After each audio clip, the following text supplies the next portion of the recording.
far down the East African coast, on this most distant link in the old trading network, there lies hidden the last of its surprises.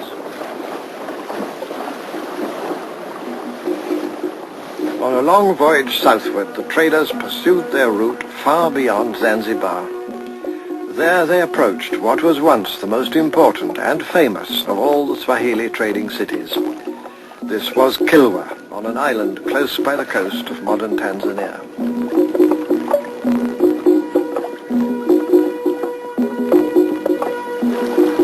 It's hard to get here, for Kilwa remains quite untouched by the modern world. This is still the only means of approach to one of the most intriguing historical sites in the whole of Africa.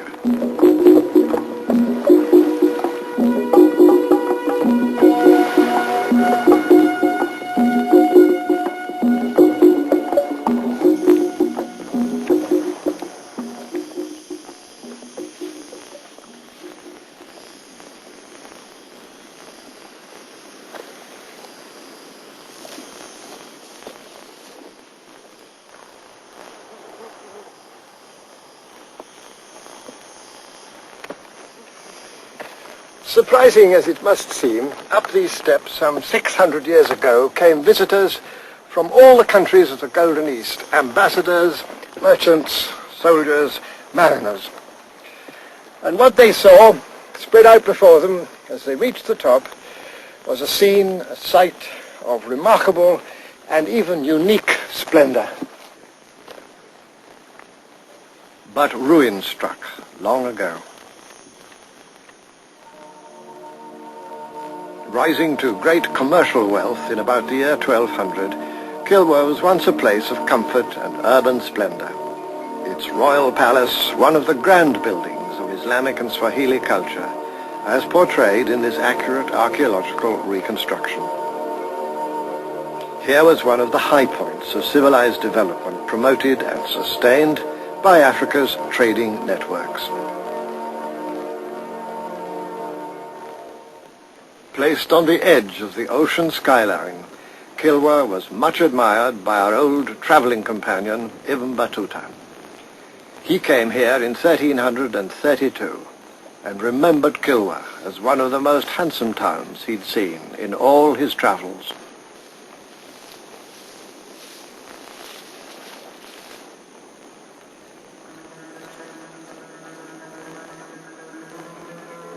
This once splendid mosque remains, even in partial ruin, a most impressive religious monument.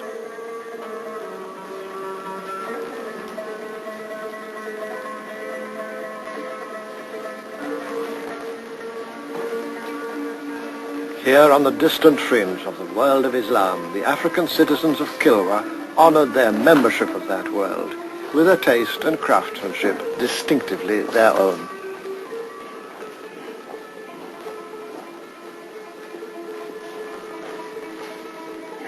Founded in the 12th century, the mosque was much enlarged in the 15th, when a patriotic citizen spent 1,000 gold dinars on improvements.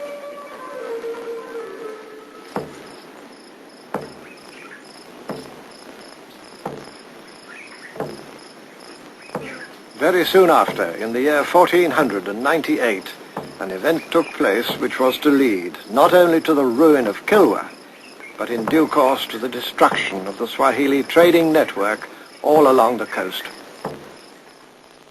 In that year, for the first time in history, 3 small Portuguese ships under the command of Vasco da Gama sailed round the Cape of Good Hope and into the Indian Ocean. The European incursion had begun. Returning home, Vasco da Gama reported what he'd seen.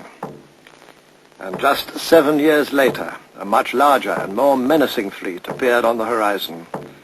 A German eyewitness called Hans Meyer has left an account of what took place.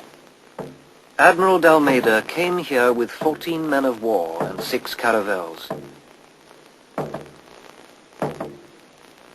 He ordered the ships to have their artillery ready. At dawn on Thursday the 24th of July, all went into their boats to the shore. They went straight to the palace, and only those inhabitants who did not resist were granted their lives. At the palace, the Holy Cross was put down, and Admiral d'Almeida prayed.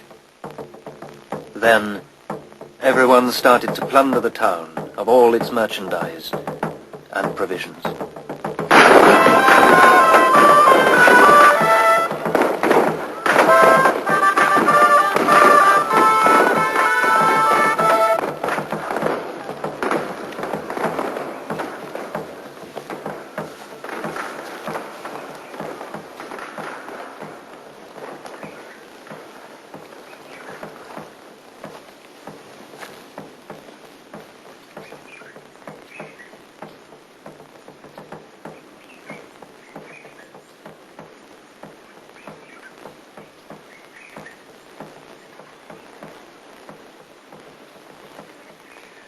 The sack of Kilwa by the Portuguese in 1505 marked a turning point in the history of the whole East African coast. For the Portuguese, and after them the Dutch, the English, the French, seized the Indian Ocean trade and turned it to their own benefit. The old Swahili cities of coral stone, which had depended on that trade and now lost it, fell into decay. Indeed, Africa had now to suffer a long period of destructive conflict and confrontation begun by the outside world, and this would continue until these old splendors of the African past were all but forgotten.